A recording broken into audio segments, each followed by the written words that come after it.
Okay, so the Sens win another game here, and they find a way to win with not having their best stuff and having arguably their best player out of the lineup as well.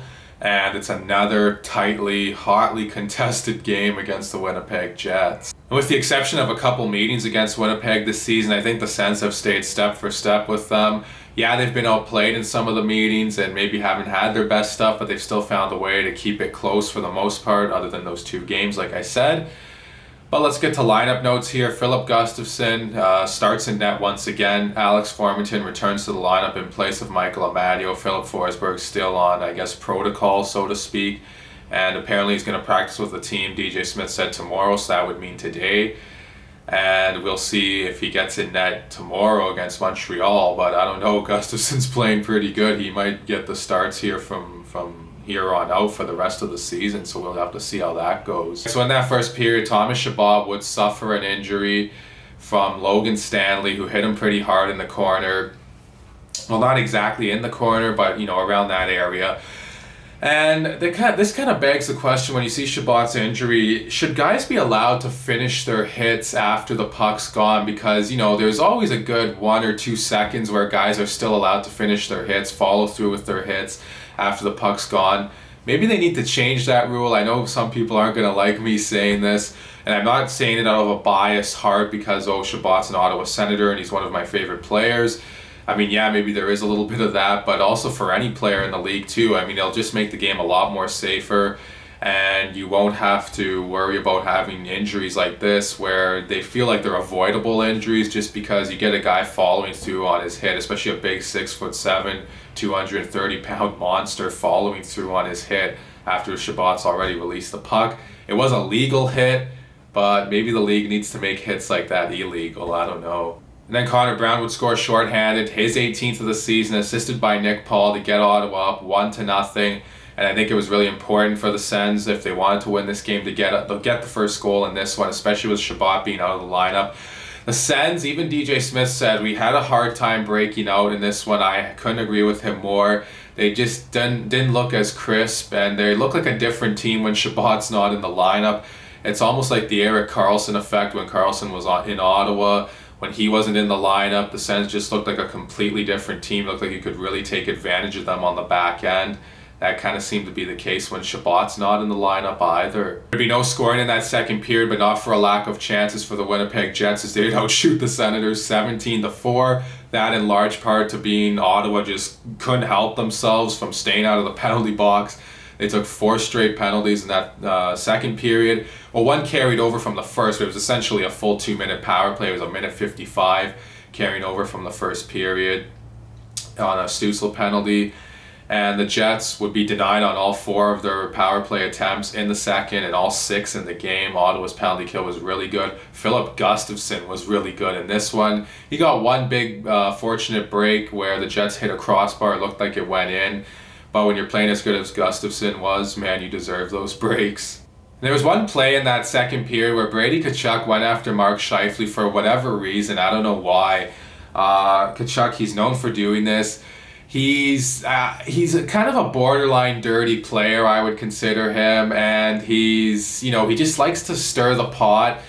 I don't know. I don't like it when he goes after guys. Scheifele's a well-respected guy. He's not known for really getting into scrums. He's a very honest. He's a very good player, but aside from him being a very good player, he's a very honest player. And when I see Tkachuk going after a guy like that, it's kind of like that validates my point even more. I don't want this guy to be my captain, to be our captain as Sens fans, captain the team.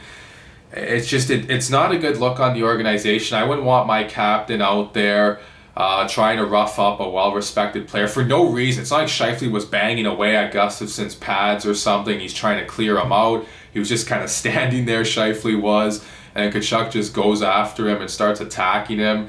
And Scheifele, you could read his lips. He was saying, "Oh, you're just like your brother," and people are saying, "Oh, that's a compliment." Well, no, that's not a compliment, because even though I think Brady Tkachuk is a borderline dirty player, Matthew Tkachuk is a much worse dirty player. He just almost plays the game to injure guys. He's almost the second coming of Tom Wilson, in my opinion. He's a predator, Matthew Tkachuk is. And Brady Tkachuk, although I'm not big on the way he plays the game either, he's definitely not a predator. That would be a stretch to call him that. I think Brady Tkachuk needs to stop doing that and show some more respect towards his opponents, especially a guy like Scheifele. Like I said, it's not like he's if he did that with a Tom Wilson, that would be one thing, because Wilson, he's a dirtbag and he kind of deserves what he gets coming to him anyway. But when it's a guy like Scheifele, I don't know, there's no need for him to do that either, like I said. So we go to the third period, and the Sens are playing a better period. The Jets still had more zone time. I thought Ottawa did a good job, though, of limiting Winnipeg's shots, despite the Jets having better zone time than the Sens did. I thought the Sens had a lot more shifts, though, down in the Jets' end in that third period.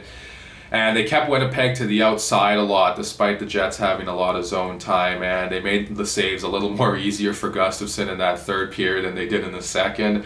And it really helped the fact that they stayed out of the penalty box, too, for the most part. But Josh Brown would get into a scrum with Matthew Perreault. I thought Brown was going to get the only penalty, to be honest with you. They end up calling both of them. It's 4-on-4. Doesn't matter, though. Jets don't need the power play on this one, as 4-on-4. Josh Morrissey would score his fourth of the season to tie the game up at 1. He risked it through. Gustafsson, as well as he played, maybe he could have had that one. I don't know if it went off Zaitsev in front. Maybe it did. It trickles over the line. This game's tied up at 1 all of a sudden. So we're down to 5D at this point. Zaitsev looks like he gets injured too. He was shaking it off. He had a collision with Victor Mete. He shook it off. He got back out on the ice, and what does he do eventually? With 1:13 left in the third period, this is why the title is what it is. Nikita Zaitsev snipes one home past Laurent Brossoit, assisted by Batherson and Connor Brown. Nice pass by Batherson too, by the way, to set Zaitsev up. He shot it. His first goal on a goalie as an Ottawa Senator. All 3 of his goals with the Sens, the one he got last year and the 2 he had before last night, were all on empty nets. And now he finally scores a goal with the goalie. And they interviewed Zaitsev after the game, and he's not a guy that gets interviewed very often. And wow, he's a really quiet dude. But you can be whatever you want when you've been playing as well as he has defensively. I know a lot of Sens fans have complained about him, not as much recently, but you got to admit, he's been one of the Sens' most solid defenders this season. Winnipeg would pull the goalie eventually. Nothing much would happen for the Jets, as the Sens did a good job clogging up the neutral zone and clogging up the middle of the ice in their own end and really not giving Winnipeg a whole lot of breathing room. And they find a way to hang on and win 2-1 in regulation over the Winnipeg Jets, despite not having their best stuff. Faced a lot of adversity in this game too. Chabot being injured.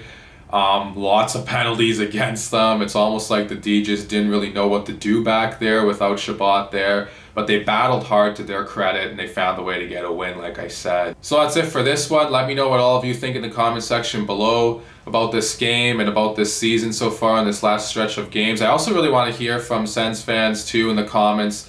Do you want the Sens to maybe lose some games here, some tight, low-scoring games in which the Sens play well, though, just so they can better improve their draft odds, or do you want them to just win out here the rest of the way?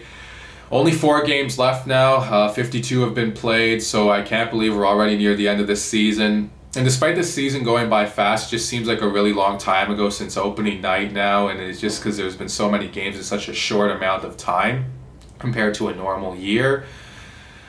So that's it for this one. Like I said, please like and subscribe and share this video. Thank you all so much for watching, and I'll talk to you again soon.